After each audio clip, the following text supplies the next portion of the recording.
Mayong unto guys. I-share ko lang sa inyo ang aming utanon guys oh. Ayan oh. Ano to guys? Ang tawag dito sa amin ay kalamansi. Parang langka na maliliit.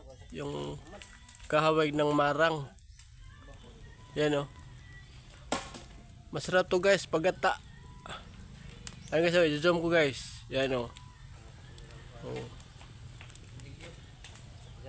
Ang dami yan dito guys. Ito pa oh yan guys oh. Ang daming bunga. Ayun pa guys oh. Oh. Masarap to guys sa gata. Ang tawag dito sa amin ay kalamansi. Parang ano siya, kahawig siya ng kahawig siya ng marang. Ayan oh, titingnan niyo at i-zoom ko oh. Oh ayan oh. Para siyang marang guys, pero hindi ito marang ah. Ang tawag dito sa amin is kalamansi.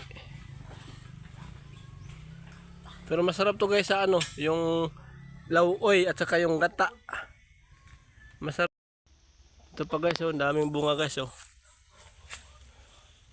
Ito kalamansi guys oh. Ayun oh, parang marang yun siya guys, pero hindi ito marang guys.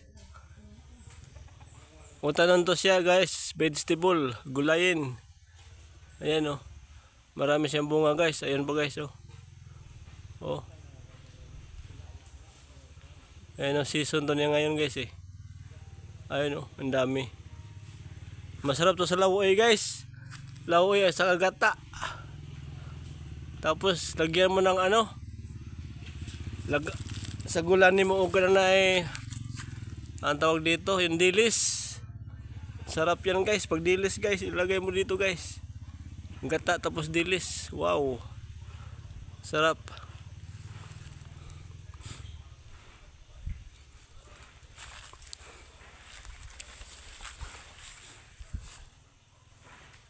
Ito guys, ang daming pungkan. Kaso ano to guys eh, parang nasisira siya guys. Hindi siya maganda yung bunga niya. Parang inuod yung bunga niya. Pero okay naman yung laman nito eh, matamis din yung laman nito eh. Ayun, ang daming bunga oh. Oh. Ayun oh. Hindi lang ito napausukan kaya maraming uod yung bunga niya.